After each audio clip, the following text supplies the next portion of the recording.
Hello and welcome to the latest episode of Talking About Marvel Strike Force. I'm your host, Chad Miller.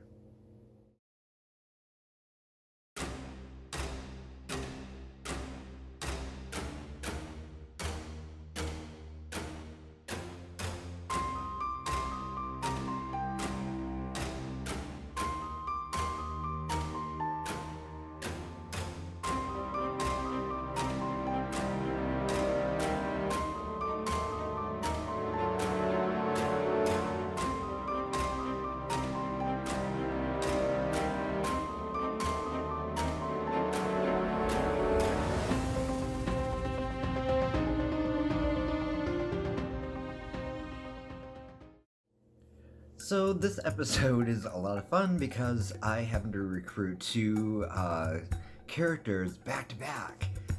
How often does that happen? And just in time for the legendary Black Bolt event. So I unlocked Heimdall, finally.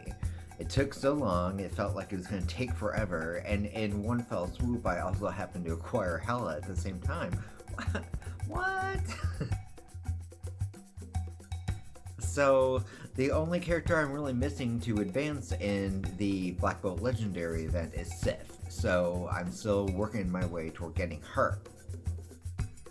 So speaking of the legendary Black Bolt event, you got to get started on that. So I was only able to do the first tier, which ended up being a heck of a whole lot of fun. You got Black Bolt in use with all the Inhuman characters that exist currently. Quake, there's Ms. Marvel, Yo-Yo, and who am I missing? Quake, Ms. Marvel, Yo-Yo, Black Bolt, obviously. I'm missing somebody. I can't think of who it is right now. But anyways, all five of them together seem to be pretty awesome as it is. And I was rather excited about that. So I'm really excited for the acquisition of Black Bolt, even though it's going to take a long time. I don't. The only legendary character I have in my roster is Iron Man, and he was basically given away. So it's not like I spent the whole journey to get him. So. But I am most excited for Black Bolt. It seems like it's going to be really awesome. And with the upcoming characters of Crystal and Karnak, the Inhumans are going to be pretty amazing. And I'm most excited for that. And now it's time for the top 10. Well, since the last episode was the 20th episode, it was more of a celebratory episode, we didn't really get into the top 10 per se, and there was a lot that actually happened in the top 10, and there's a little bit more that actually happened between then and now. So, the biggest changes are the fact that Hawkeye's in there. He's maxed out as far as star level. And so he's my second character to get maxed out, Mystique being the first. Doctor Strange made it in, and I've kind of really am super excited about this. And I'm not entirely sure how I'm going to use him per se, as far as how my teams are working, as far as who I use as my primary team. But he's making his way in there, and I'm really super excited that he's in the top 10. Psylocke actually got quite a boost. She's actually in the top 5 now, and that just totally floors me, and that's so cool. So there's lots of exciting changes in my top 10, and I have a feeling that it's going to keep changing and evolving here soon. So I'm most excited to keep my eye on this. So for Character Spotlight, the character that I don't use that often, that I am looking for advice on as to why I should be using them more often than leveling them up, is going to be Doctor Strange. Obviously, he made it in my top 10, so I'm using him. But I want to hear from you guys as far as how you use him to make him awesome.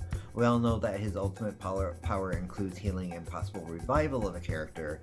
Other than that, I haven't found him to be too overwhelming of a character. So talk to me about who to use him with, what is the best scenario for him, and let me know in the comments below.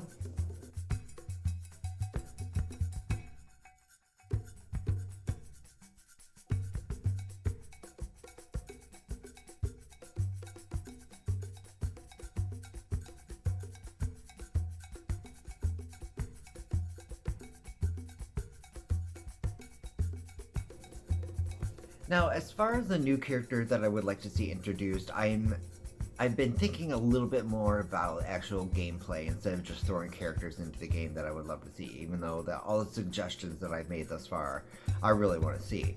I thought a little bit more about throwing a female Spider-Verse character into the game.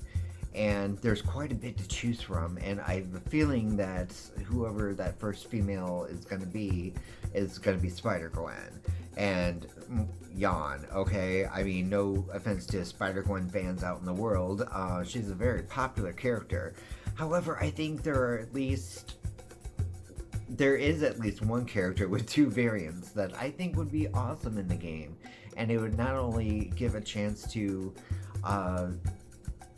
have that character be spotlighted, but to introduce that character by two different ways to fans who might not know who they are. So I want Spider-Woman to join the crew. Be it either Jessica Drew, which would be amazing, or Julia Carpenter. She has been my favorite incarnation of Spider-Woman, even though I think she's been going by Arachne lately. And I think that would be just phenomenal to have in the game and just introduce the character in completely new and awesome ways to people who might not know who Spider-Woman is. So yeah, let's see. Let's get our fingers crossed for that. So that's pretty much going to do it for this episode. Not a whole lot going on, but I do want to also give a shout out to my fledgling little alliance called Phoenix Redfire. Still the only member of the alliance, and I'm really trying to stick with it instead of just abandoning it and going toward another alliance, because I miss doing wars. So if you would like to join an alliance that is building itself up from the very bottom, please head over and join my alliance. It would be great. Or if you know somebody who is looking for an alliance, send them my way. Thank you so very much for watching this episode. There are plenty other of episodes. Actually, there's now 21 episodes of Talk About Marvel Strike Force for you to watch. And also plenty of other content here on the Red and Slymm Productions YouTube channel for you to watch and enjoy. If you have any thoughts, suggestions, comments, concerns, let them know. Let me know what they are in the comments below. Don't forget to hit like and subscribe. And as always, love and light to you all.